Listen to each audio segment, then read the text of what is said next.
Jadi dalam konteks kajian hukum, ini bicara soal hukum, karena ini bicara hukum. Kajian hukum terhadap keputusan PK2 itu tidak pengaruh terhadap akibat hukum. Jadi kalau kajian hukum itu akibat hukum apa yang tertera atau akibat hukum apa yang nantinya terhadap organisasi yang saat ini ada di Jalan Merak maupun Jalan Merak 10 maupun 17 yang dipimpin Pak Muldoko maupun Pak Isbiantoro, itu tidak ada pengaruh.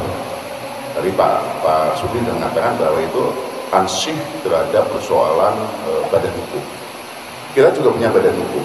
Nanti teman-teman bisa lihat di dalam HU bahwa badan hukum saat ini yang masih bertengger di dalam HU itu atas nama Pak Muldoko, ya, Pak Muldoko dan Pak Is.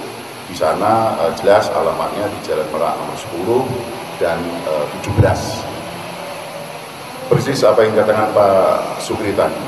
Jadi ke depan kita secara preventif maupun reprensif kita pasti akan melakukan upaya-upaya hukum, ya.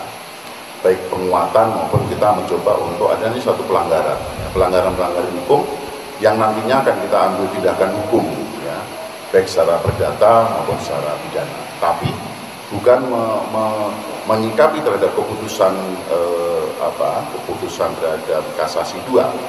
Karena kasasi 2 itu kita ambil karena sebagai kewajiban hukum. Jadi kewajiban hukum kita ini sebagai organisasi yang memang yang disahkan, domisili ada, karena badan hukum itu persyaratan formil maupun material itu harus dilengkapi. Di antara syaratan formil maupun material yang mereka lakukan itu ada sesuatu yang kelihatannya saat ini memang menjadi persoalan di kita. Maka kedepannya kita akan lakukan upaya-upaya hukum. Itu ke depan.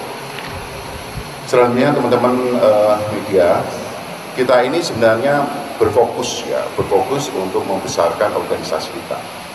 Soal ke depan itu ada persoalan yang kaitan dengan masalah-masalah badan hukum dan lain-lain. Nanti persoalan itu akan ditangani secara khusus, ya, oleh LHK, baik yang ada di pusat maupun di daerah-daerah. Ini jadi khusus kepada rekan-rekan kita yang di seluruh Indonesia maupun luar negeri, bahwa sekali lagi keputusan PK2 itu tidak pengaruh apapun, ya, tidak pengaruh apapun terhadap organisasi yang saat ini dipimpin oleh Pak Muldoko maupun Pak Isbiantoro. Itu yang kita antara nomor 10 dan 17. Alhamdulillah pada siang hari ini kita bisa mengadakan press release. Perlu saya sampaikan kepada saudara-saudara kami di seluruh cabang seluruh Indonesia, dengan adanya putusan PK2, saya minta tenang. Kita tidak perlu istilahnya galau. Artinya apa? Dari pihak hukum LHA sudah mengupayakan. Kami minta dengan sangat saudara-saudara kita di luar cabang sampai ke bawah, biasa. Lakukan apa yang menjadi perintah dari pusat, melakukan apa saja sehingga ajaran atau tindakan-tindakan yang selama ini kita lakukan berjalan dengan lancar, tidak perlu istilahnya gusak-gusuk. Ini ya saya minta tunggu komando. Satu perintah, ya, ini yang harus dilakukan. Santai, boleh, tapi kita upaya. Ini yang saya minta. Sekali lagi, ketua cabang bersama jajarannya seluruh Indonesia tidak perlu khawatir. Semua sudah ada yang ngatur. Semua sudah kita upayakan. Jadi tadi sudah disampaikan oleh Pak Sukri, Mas Mariano, kita bahwa itu tidak ada pengaruh dulu. Sehingga nanti kalau ada suara-suara atau bagaimana, jangan ditanggapi. Jangan sampai membuat istilahnya semacam gerakan-gerakan yang mengakibatkan kita terpancing sehingga akan terjadi benturan-benturan yang tidak bermanfaat. Itulah sekali lagi saya pesan dengan sangat, lakukan seperti biasa, tidak ada masalah, biar yang keputusan diraja, sehingga ini yang harus kita lakukan. Mungkin itu yang bisa saya pesankan. Mudah-mudahan semuanya berjalan lancar, bisa berarti ke depan makin eksis, sukses, sesuai apa yang menjadi cita-cita. Untuk itu saya ucapkan banyak terima kasih, selamat bekerja, selamat melaksanakan tugas, ajaran-ajaran bisa berarti mari kita pertahankan sesuai ketentuan hasil ADART yang kemarin kita lakukan sesuai aturan. Terima kasih melalui press release pada siang ini, saya selaku Ketua Umum perlu menyampaikan yang pertama bahwa putusan PK2 ini adalah PK2 terhadap badan hukum milik yang lain, bukan milik kita. Itu yang kita gugat pada PK2.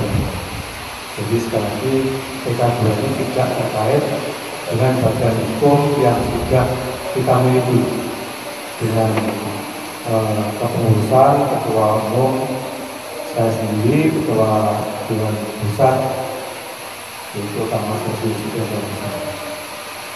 Oleh itu, yang kedua, kami mengharap kepada para ketua cabang, ranting, kayon, dan seluruh keluarga besar di Jakarta untuk tetap menjaga kamtimas pilihannya masing-masing, sehingga kegiatan utamanya dalam menghadapi tahapan pemilu dapat berjalan dengan aman, maupun lancar, tidak ada halangan apapun.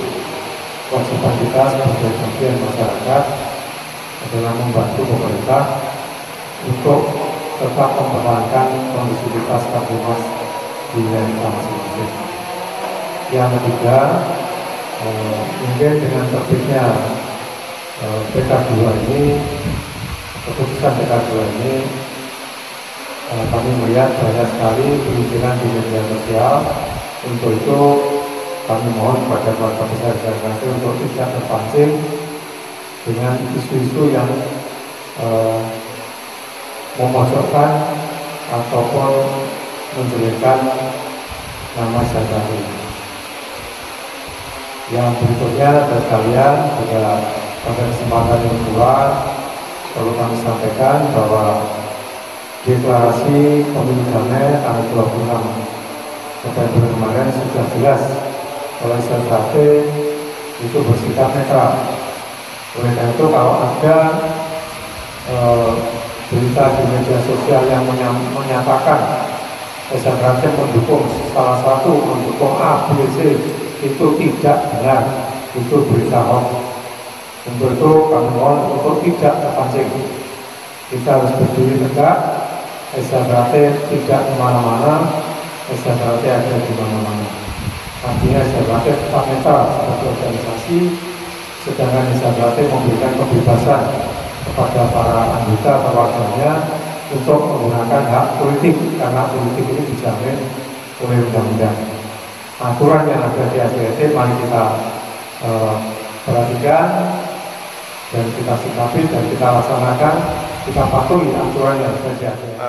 Untuk hasil PK kedua ini, sekali lagi saya tegaskan bahwa tidak akan berdampak dari kepengurusan yang ada. Kenapa? Karena perkara itu hanya sengketa terkait pemegang badan hukum, bukan kepengurusannya, ya. Nah, di dalam PK, kenapa kita PK2? Karena di dalam PK1 kita diterima PK-nya sana. Alasan kita mengajukan PK kedua karena ada bertentangan putusan tersebut, bertentangan dengan putusan pengadilan yang lain. Itu real itu kan, itu sudah clear itu. Nah, di dalam pertimbangan hukumnya hanya itu saja untuk mengabulkan PK1-nya. Makanya kita PK kedua. Apa yang yang tidak sesuai, yang bertentangan dengan putusan pengadilan yang lain itu, yaitu terkait merek. Merek itu putusan